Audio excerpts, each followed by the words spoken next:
जिथे एकत्र लढलो तिथे महायुतीचा महापौर होणार। उपमुख्यमंत्री एकनाथ शिंदे यांनी ही माहिती दिली आहे। मुंबईकरांच्या विश्वासाला तडा जाऊ देणार नाही।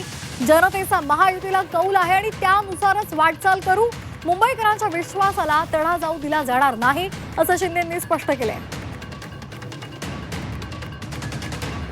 रताची महत्त्वाची बातमी आपण पाहतोय। शिंदेंनी भाष्य केलेलं आहे। महापौर पदासंदर्भात जो संघर्ष सुरू आहे त्यावरून तर्कवितर्क लढवले जात होते, चर्चा सुद्धा सुरू होत्या। मात्र आता या संदर्भात शिंदेंचं विधान समोर आलंय। जिथे एकत्र लढलो तिथे महायुतीचा महापौर होणार असं त्यांनी म्हटलेलं आहे। कपिल राऊत आमचे प्रतिनिधी आपल्यासोबत जोडले गेलेले आहेत। कपिल, गेल्या काही दिवसांपासून निकाल लागल्यानंतर वेगवेगळ्या चर्चा सुरू होत्या, मात्र आता एकनाथ शिंदेंनी स्पष्ट केलंय की जिथे आम्ही एकत्र लढलो तिथे महायुतीचाच महापौर होणार असं त्यांनी स्पष्ट केलंय।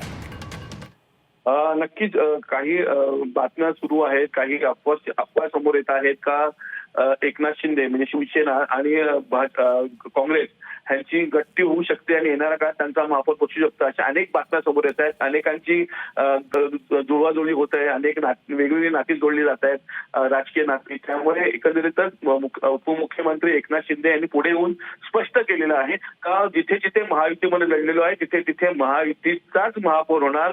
कोणतीही वेगळी राजकीय समोर येणार नाहीये। ही जाणून बुजून कोणतरी हे बातम्या पेरतोय, जाणून बुजून ह्या कोणतरी अफवा पसरवत आहे, राजकीय अफवा पसरवत आहे। याच्यावरती विश्वास ठेवू नका आणि महायुतीचाच महापौर होणार असं त्यांनी स्पष्ट केलं आहे। त्यामुळे एक मोठी बातमी समोर येते का एकनाथ शिंदे शिवसेनेविरुद्ध कोणतरी अफवा पसरवत आहे, कोणतरी बातम्या पेरते। त्याच्यावरती एकनाथ शिंदेने उत्तर दिलेलं आहे का महायुतीचाच महापौर होणार, बातम्यांकडे लक्ष देऊ नका। अगदी कपिल, धन्यवाद दिलेल्या सविस्तर माहितीसाठी। तर आता उपमुख्यमंत्री एकनाथ शिंदे यांनी ही माहिती दिली आहे। जिथे आम्ही एकत्र लढलो तिथे महायुतीचाच महापौर होणार। मुंबईकरांच्या विश्वासाला तडा जाऊ दिला जाणार नाही असंही त्यांनी स्पष्ट केलंय।